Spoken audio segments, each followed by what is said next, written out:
हमारा open challenge है, हम बात करेंगे फैक्ट्स एंड फाइंडिंग्स पर, हम बात करेंगे सबूत के साथ, हम बात करेंगे साक्ष्य के साथ। ये किसका कहना है? लद्दाख तशद्दुद के तनाजुर में ये तमाम बातें कही गई हैं दिल्ली में। जी हाँ, दिल्ली में ये बातें उस शख्स के जरिए, उस खातून के जरिए कही गई हैं जो सोनम वांगचुक की शरीके हयात हैं, उनकी बीवी है, गीतांजलि इनका नाम है। ये लेह से दिल्ली पहुंची और दिल्ली में प्रेस क्लब ऑफ इंडिया में उन्होंने तमाम बातें कही हैं कि आखिर ये कैसा हो गया, ये ऐसा कैसे हो सकता है कि एक वक्त में जब सरकार सोनम वांगचुक को अलग अलग चीज़ों के लिए पुरस्कृत करती है, एजाज से नवाजती है, और एक वक्त ऐसा आया कि अब सोनम वांगचुक पर एंटी नेशनल होने एक का इल्ज़ाम लग रहा है। ये कैसे हो गए?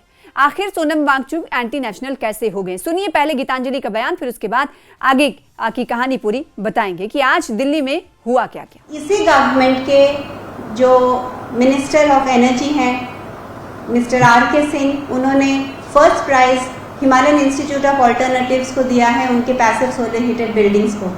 इसी गवर्नमेंट की जो मिनिस्ट्री ऑफ ट्राइबल अफेयर्स है, उन्होंने स्कॉच अवार्ड दिया है आइस्तूपा प्रोजेक्ट को लेकर।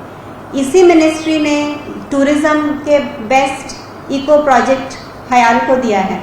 तो सडनली अगर हयाल और सोनम वांगचुक एंटी नेशनल थे तो फिर यही गवर्नमेंट उनके एफर्ट्स को इतना पुरस्कृत क्यों कर रही थी? ये सोचने वाली बात है कि सडनली क्यों एक महीने में सोनम एंटी नेशनल बन गए। तो सुना आपने गीतांजलि, जो कि सोनम वांगचुक की अहलिया हैं और इस वक्त सोनम वांगचुक जोधपुर सेंट्रल जेल में बंद है। उन्हें लेह से हजारों किलोमीटर दूर जोधपुर सेंट्रल जेल में इस वक्त कैद कर रखा है। एनएसए के तहत उनकी गिरफ्तारी की गई है। और इस बीच पेशरफ्त की बात करें तो इस वक्त लेह में थोड़ी सी ढील जरूर दी गई थी, लेकिन धारा 163 अभी भी लागू है और स्कूल, कॉलेज और आंगनबाड़ी मराकज जो है बंद हैं अभी। और जो आम जिंदगी, अगर बात कहें आम जिंदगी की शुरुआत की बात करें तो वो उससे कहा जा सकता है कि अभी वो पटरी पर नहीं आई है लेह में।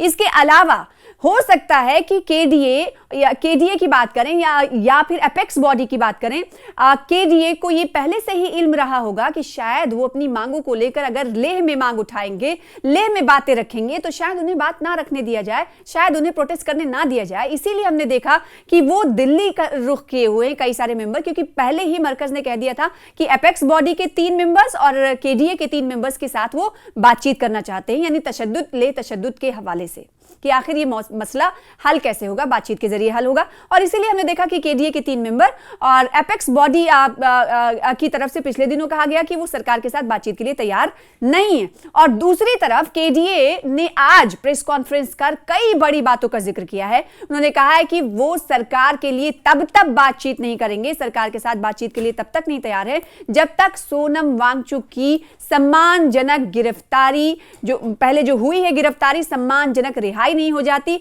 और तब तक वो मरकजी सरकार से बात नहीं करेंगे जब तक वो लोगों को एंटी नेशनल कहना बंद नहीं कर देते, और तब तक वो मरकजी सरकार से कोई बातचीत नहीं करेंगे जब तक लद्दाखी लोगों के जो सम्मान पर ठेस पहुंचाई गई है उसे केंद्र सरकार वापस नहीं दिला देती, और तब तक वो बातचीत नहीं करेंगे जब तक लद्दाख को स्टेटहुड का दर्जा ना दिए जाने की कुछ पेशरफ्त की शुरुआत नहीं हो जाती। ये तमाम मांगे कहां पर कही गई?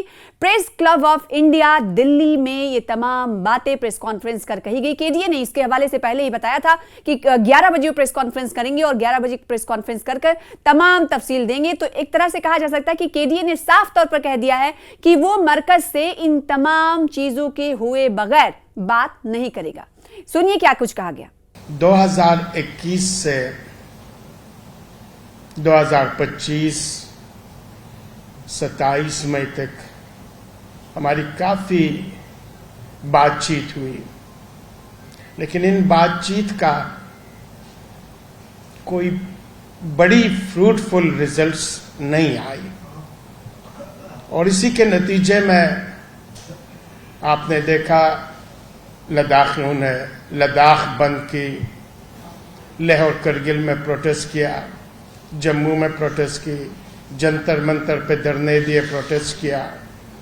फिर इसके बाद 2023 से सोनम वांगचुक जी, जो जाने माने एजुकेशनिस्ट, एनवायरमेंटलिस्ट, न सिर्फ लद्दाख में पूरी देश में और पूरे विश्व में उनको जाने जाते हैं, 2023 के बाद इन्होंने इन 4 पॉइंट्स डिमांड्स को सपोर्ट करने के लिए अनशन रखी मार्च में, फिर इसके बाद सितंबर में 2024 में पद यात्रा की, लेह से दिल्ली चले आए, फिर इसके बाद 2025 में करगिल में 3 दिन का अनशन हुआ।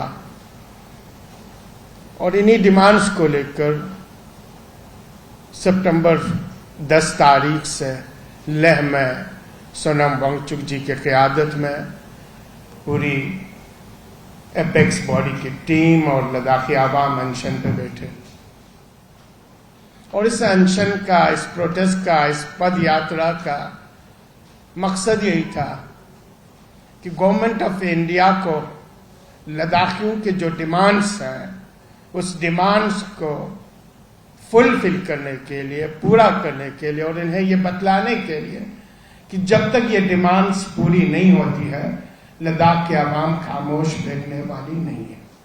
तो आपने सुना। और इससे पहले कल की अगर बात करें तो एपेक्स बॉडी की तरफ से भी इजहार ख्याल का इजहार किया गया था कि ये देखिए लेह, अगर एपेक्स बॉडी की बात करें और केडीए की बात करें, ये 2 अलग अलग ऑर्गेनाइजेशन है और ये लद्दाख के लिए काफी अहमियत के हामिल हैं। पहले एपेक्स बॉडी ने कहा कि वो मरकजी हुकूमत से तब तक बात नहीं करेंगे जब तक जो प्रहार किया गया लद्दाखियों पर, उस प्रहार को और जिस तरीके से एंटी नेशनल बताया जाता है केंद्र सरकार की तरफ से, उस पर माफी नहीं मांग ली जाती और कुछ पेशरफ्त ऐसा नहीं किया जाता कि हमारा जो भरोसा है उस कायम नहीं हो जाता, तब तक हम बातचीत के लिए तैयार नहीं है। फिर क्या था, केडीए की तरफ से भी यही अमल इख्तियार किया गया।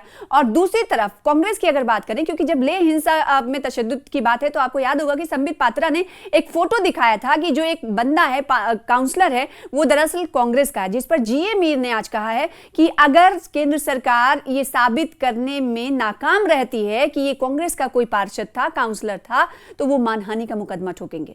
ये कहना है कांग्रेस के जनरल सेक्रेटरी जीए मीर का, गुलाम अहमद मीर का। सुनिए। इल्ज़ामबाजी और जिस तरह से किसी पर्टिकुलर पार्टी के किसी काउंसलर को कोट किया गया था, जो हकीकत ग्राउंड रियलिटी थी कि ना कोई पार्टी का काउंसलर था, ना उस पार्टी का कोई पार्टिसिपेशन था, मगर फिर भी बड़े बड़े तोते दिल्ली के प्रेस कॉन्फ्रेंस में निकल आए फटाफट कांग्रेस के ऊपर इल्ज़ाम देने के लिए।